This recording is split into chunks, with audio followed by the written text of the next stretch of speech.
Les syndicats le redoutaient, les services de renseignement aussi. Cette neuvième journée de manifestation contre la réforme des retraites a franchi un cap hier, celui de la radicalisation. Des centaines de casseurs ont infiltré les défilés avec parfois des scènes de chaos, à commencer par Paris. Cocktail Molotov et pavés contre matraques et gaz lacrymogène. Pour la première fois, le sentiment d'être arrivé à un point de bascule est largement partagé dans les cortèges. Reportage Simon Bourtambour. Dégradation de vitrines, feux de poubelle et affrontements avec les forces de l'ordre.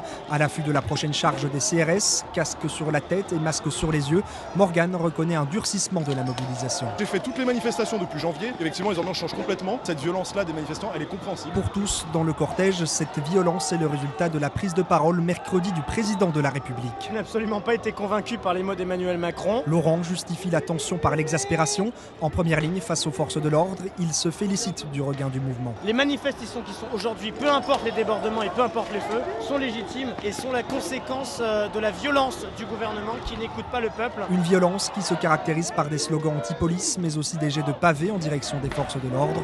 Pour Jean, drapeau CGT à la main, deux mouvements qui ne se mélangeaient pas se sont rencontrés ce jeudi. Que ça soit aujourd'hui ou les soirs de manière spontanée, pour moi il n'y a pas de contradiction, c'est la même lutte qui continue. L'intersyndicale appelle à une 10e journée de mobilisation mardi prochain.